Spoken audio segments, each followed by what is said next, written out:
베드로전서 6번째 시간입니다. 오늘 말씀은 베드로전서 3장 13절부터 22절 말씀입니다. 16절부터 19절 말씀까지를 합독하고 베드로전서 3장 13절부터 22절 말씀을 보도록 하겠습니다. 그러면 베드로전서 3장 16절부터 19절 말씀을 한 목소리로 합독하도록 하겠습니다. 선한 양심을 가지라. 이는 그리스도 안에 있는 너희의 선행을 욕하는 자들로 그 비방하는 일에 부끄러움을 당하게 하려 함이라. 선을 행함으로 고난받는 것이 하나님의 뜻일진데 악을 행함으로 고난받는 것보다 나으니라. 그리스도께서도 단번에 죄를 위하여 죽으사 의인으로서 불의한 자를 대신하셨으니 이는 우리를 하나님 앞으로 인도하려 하심이라. 육체로는 죽임을 당하시고 영으로는 살리심을 받으셨으니 그가 또한 영으로 가서 옥에 있는 영들에게 선포하시니라. 아멘. 자, 베드로전서 본론부는 베드로전서 1장 13절부터 4장 19절까지라고 말씀드렸습니다. 성도의 신분을 알려주고요.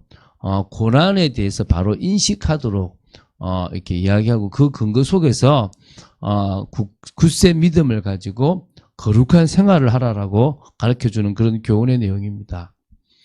지난주까지 본론부 전반부인 베드로전서 1장 13절부터 3장 12절까지를 봤습니다. 그러니까 거룩한 삶이 필연적으로 필요하다라는 사실을 인식시키고 거룩한 삶의 실천적 권면에 대해서 4가지를 우리가 다루었습니다. 이제 본론부의 후반부를 보게 됩니다. 3장 13절부터 4장 19절입니다. 특별히 더 고난에 대해서 많이 강조하고 다루고 있는데 인식부터 바르게 잡자. 그리고 그 고난을 대하는 자세부터 우리가 바꾸자. 이런 내용이라고 보시면 됩니다. 자, 그 중에서 오늘 3장 13절부터 22절은 이 본론부 후반부의 계시라고 보시면 됩니다. 의를 위해서 당하는 고난이 축복이다라는 것과 복이죠, 복. 그리고 그리스도의 고난이 진정으로 우리에게는 모범이 된다라는 내용입니다. 좀 보면서 우리가 보도록 하겠습니다. 먼저 베드로는요, 서신을 받는 수신자들에게 좀, 질문이지만 당연한 말을 합니다.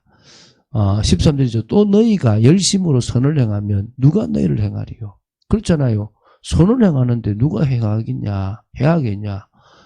그냥 일반적으로 선을 행하면 남들을 도와주는 건데, 그럼 당연히 우리를 해하지 않는다. 물론 이 말이 고난이 없다는 말은 아니라 결국은 세상 사람들도 선을 행하는 사람을 인정해 준다. 이런 어떤 일반적인 부분이 될 수 있습니다. 그러면서 이제 그다음 14절에 그러죠. 그러나 의를 위해서 고난을 받으면 복이 있다. 그러니까 선을 행하는 것 자체가 결국은 다 사람들이 인정을 받지만 그 복음 때문에 믿음을 지키기 위해서 의를 위해서 고난까지 받는다면 진짜 복이 있다는 거예요. 왜냐하면 하나님이 아시고 하나님이 그것을 갚아주실 거고 또 고난을 줄 수는 있어도 영혼을 멸망시킬 수는 없다는 겁니다. 근데 그 영혼을 오히려 하나님께서 지키시고 더 영원한 천국으로 인도하시고 오히려 그 고난이 앞에 봤지만 불로 연단한 것처럼 보이기 때문에 더 칭찬과 영광과 존귀가 있을 거라는 거예요. 그러니까 오히려 고난을 당하는 게 더 복인 거예요. 그래서 이렇게 얘기하죠.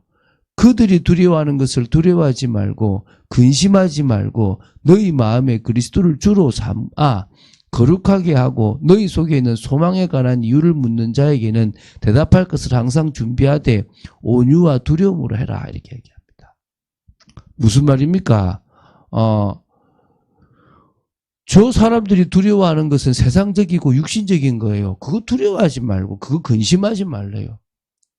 정말 우리가 늘 얘기하는 거잖아요. 여러분, 뭘 두려워하고 뭘 근심할 겁니까? 왜 하나님의 자녀인데 불신자처럼 살아갑니까? 왜 하나님의 자녀인데 불신자의 기준과 불신자의 가치와 불신자의 방법을 향해 살아갑니까? 우리가 넘어서자는 거예요. 우리가 신앙을 가지고 믿음을 지키고 우리가 말씀을 따라가는 이유가 뭡니까? 하나님, 저희들은 저 불신자들이 근심하고 불신자들이 두려워하는 것을 두려워하지 않습니다. 오히려 마음에 그리스도를 딱 주로 삼고 거룩하게 하고 우리 속에서 소망에 관한 이유를 묻는 많은 자들에게 대답할 것을 아주 온유함과 두려움으로 준비하는 그런 저희들 되기 원합니다. 기도하세요. 불신자들이 왜 너는 그렇게 참 믿음을 가지고 살아가냐라고 이야기할 때 그래 나는 하나님 자녀이기 때문이다. 나는 더 뛰어난 가치를 받기 때문이다. 나는 너희들한테 내가 만난 그리스도와 내가 듣고 있는 이 진짜 복음의 말씀을 전해주고 싶다. 내가 은혜를 받는데 너도 생각나더라. 나는 오히려 두렵고 정말 온유한 마음으로 난 너를 섬기고 싶다. 이런 마음을 가지라는 거예요. 여러분 그런 인생 되시기 바랍니다. 우리가 다르잖아요. 사실 삶을. 그러면서 얘기합니다. 아까 온유와 두려움으로 뭘 가지라? 16절에 선한 양심을 가지라 이래요. 선한 양심을 가지는 여러분 되시기 바랍니다. 그 이유가 뒤에 나와요. 그리스도 안에 있는 너희의 선행을 욕하는 자들로 그 비방하는 일에 부끄러움을 당하게 하려 합니다. 결국은 온유와 두려움을 가지고 계속 선한 양심을 가지고 그러니까 우리 선한 양심은 쉽게 말하면 신앙인의 양심, 믿는 자의 양심인 거예요. 우리가 믿고 있으면 어떻게 해야 되겠냐는 거예요. 우리 앞에 지금 사기칠 일이 있어요. 누가 보고 계신다는 거예요? 하나님이 보고 계신다 생각하고 사기치지 말라는 거예요. 훔치지 말라는 거예요. 나쁜 일 하지 말라는 거예요. 저 사람을 모함하지 말라는 거예요. 그 선한 양심을 가지라는 거예요. 신앙인다운 마음을 가지라는 겁니다. 오늘 그런 마음을 가지게 되기 바랍니다. 왜? 이유가 뭡니까? 그리스도 안에 있는 우리를 또 우리가 아는 선행을 욕하는 자들이 그 비방하는 일에 부끄러움을 당하게 하려고 한다면 오히려 그러라는 거예요. 선을 행함으로 고난받는 것이 하나님의 뜻이잖아요. 그럼 악을 행함으로 고난받는 것도 당연히 낫습니다. 내가 잘못해서 감옥 가는 건 내 잘못이잖아요. 근데 내가 복음을 위해서 살았는데 내가 고난을 당하고 어려움을 당한다. 영광이잖아요. 제가 그 중심으로 살아가려고 해요. 하나님 저도 부족하고 저도 고난을 싫어하고 저도 인기 얻기를 원하는데 그러나 그리스도 때문에 고난 당한다면 감사히 당하겠습니다. 기쁨으로 당하겠습니다. 그러는 거예요. 그러면서 이제 예를 듭니다. 18절에. 그리스도께서도 주님도 단번에 죄를 위하여 죽으셨고 의인으로서 불의한 자를 대신해서 뭘 받았다? 고난도 당하는데 죽음까지 가셨다 이 말이에요. 무덤까지 가고 저 지옥까지 가셨다는 거예요. 우리를 하나님 앞으로 인도하려고 했다는 거예요. 육체로는 죽음을 당하셨지만 영으로는 살리심을 받으셨다는 거예요. 그래서 그가 또한 영으로 가서 이걸 보통 지옥으로 봐요. 난해한 필요 없고 어쨌든 그 영들에게 선포했다는 거예요.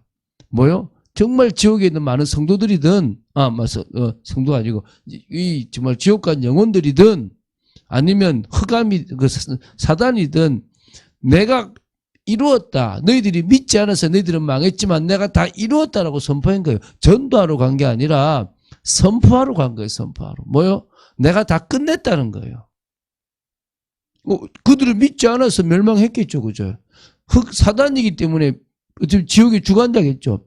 뭘 선포한 겁니까? 내가 죄와 사단과 사망의 권세를 이겼다. 선포하신 거예요. 그러면서 그들은 전에 그 옥에 있는 그 누굽니까? 노아의 날 방주를 준비할 동안 하나님이 오래 참고 기다리실 때에 복종하지 아니하던 자들이라. 어찌 보면 멸망받을 만한 영혼들이 내 말이겠죠. 방주에서 물로 말미암아 구원을 받은 자가 몇 명뿐이니 겨우 8명이라. 물 때문에 구원받은 사람은 8명이고 물 때문에 망한 사람은 그 당시 대부분의 사람들이라는 거예요. 여러분 이 말이 이해되십니까? 여러분 물 때문에 구원받았고 물 때문에 망했어요. 홍수 때문에. 이 시대에도 그리스도 때문에 구원받고 그리스도 때문에 심판받아요. 주님께서 이루셨기 때문에 오늘 우리가 그 사실을 기억해야 됩니다. 그래서 이제 그러죠. 결국 물은 예수 그리스도께서 부활하심으로 말미암아 이제 너희를 구원하는 뭐다? 표다. 그게 똑같은 거예요. 곧 세례라. 이는 육체에 들어온 것을 제하여 버림이 아니요 하나님을 향한 선한 양심의 강구니라. 이제 우리가 뭐 선한 양심으로 살겠다라는 그 강구가 세례와 똑같다는 거죠. 이는 그는 하늘에 오르사 하나님 우편에 계시니 천사들과 권세들과 능력들이 그에게 복종하느니라. 저 옥에까지 내려가서 선포하실 정도로 고난을 받으셨지만 결국 하나님 우편에 계시고 천사들과 권세들 능력들이 그에게 복종한다. 그럼 우리도 뭐 하는 거죠? 지금 고난 당하는 거 두려워하지 마라. 지금 어려움 당하는 거 두려워하지 마라. 결국 하나님 우리를 영화롭게 만드실 때가 올 거다 이 말이잖아요.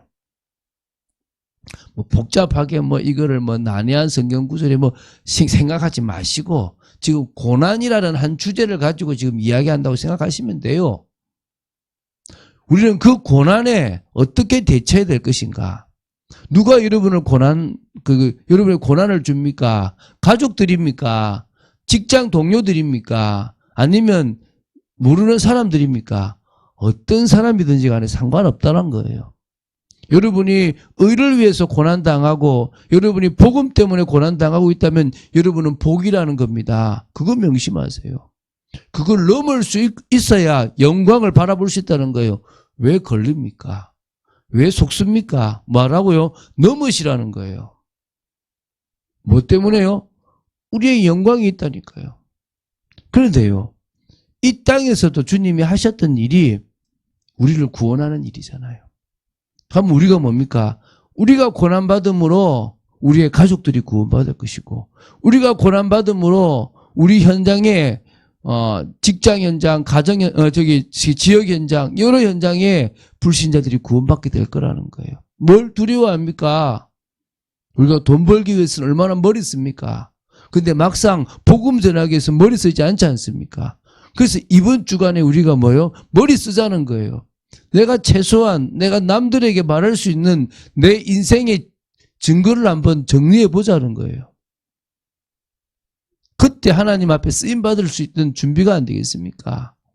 오늘 믿음으로 쓰임받는 여러분 되시기를. 그래서 정말 언약 성취를 위해서 선택하신 가정, 사가라의 그 가정과 같은 축복을 저와 여러분이 받게 될 줄로 믿고 오히려 우리의 문제가 하나님 앞에 더 축복이 되고 언약과 통하는 그런 응답이 될 거라고 믿습니다. 그런 축복을 누리는 여러분 되시기를 주 예수 그리스도로 축원드립니다. 주는 그리스도시요 살아계신 하나님의 아들이심을 고백합니다. 우리가 믿음으로 나아갑니다. 우리가 고난을 감사함으로 뛰어넘을 수 있는 그런 축복의 사람이 되어지기 원합니다. 예수님께서 단번에 죽는 그 고난을 통하여 우리를 구원하시고 선포하셨을 뿐만 아니라 영화로운 단계까지 들어가셨고 우리 또한 그런 축복의 응답을 받게 될 거라고 믿습니다.